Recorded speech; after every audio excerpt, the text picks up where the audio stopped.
Guys, welcome back po sa ating content. So, kumusta po ang lahat? So, ngayon ay still continuous pa po yung pag-promote natin ng bahay. Ayan. So, kung kayo po ay may bahay na gustong bilhin, hulugan, nasa inyong convenient, ay ipiin po ninyo ako. So, mayroon tayong Cavite, Batangas, Calamba, Pangasinan, or mas malapit dyan sa may part ng dito banda sa may Bulacan. Ayan, dyan sa mga parting nyan dyan, kung mayroon kayo ay i-PM nyo lang po ako sa mga gustong lugar na yan dyan, kasi mayroon tayong hawak dyan. So ngayon guys,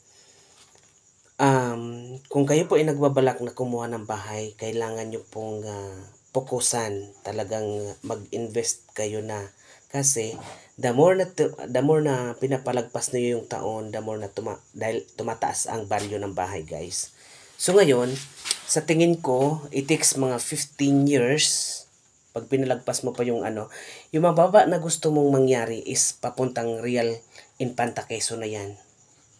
Then, mayroon naman mag-o-offer na mga medyo mababa pero paunahan na lang yan.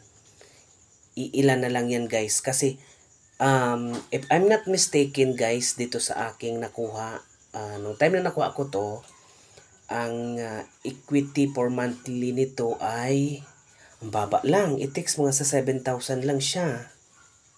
So, ngayon, ilang years kami na dito?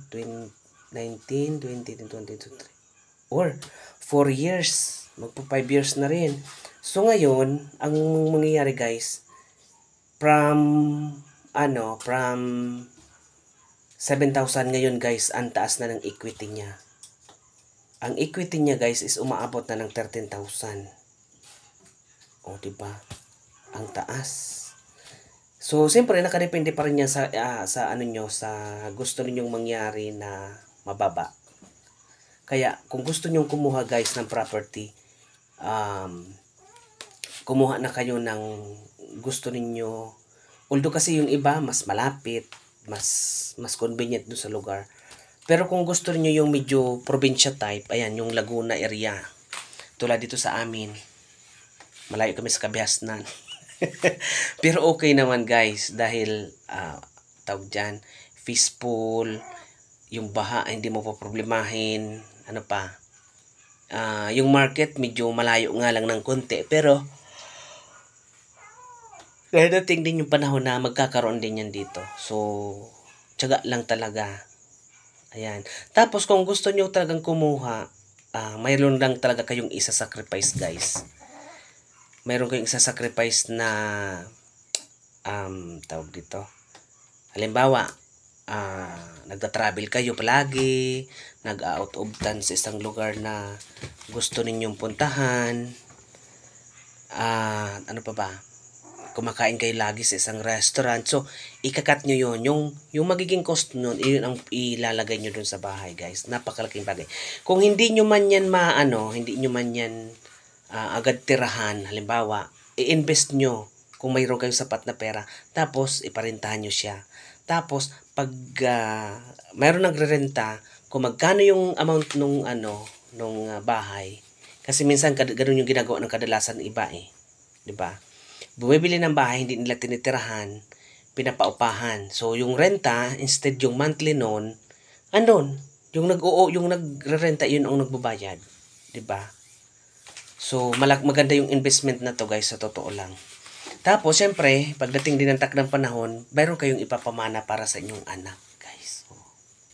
Tapos, ang kagandahan, guys, sa pag-ibig, example, hindi naman hinahangad yung principal owner na mawala agad. Halimbawa, ang nabayad mo pa lang sa is ang cost ng bahay is 1 million. So, ang nabayaran mo pa lang is kalahating milyon, tapos meron ka pang kalahating milyong So, yung principal owner, pag once na nasa pag-ibig at nagkaroon ng problema, na tegi, so automatic forfeit yun. Kasi may insurance yan, guys. Yun ang kagandahan, guys. Kaya, kuha na kayo. Thank you so much, guys. Bye-bye na po. So, thank you. And bye-bye.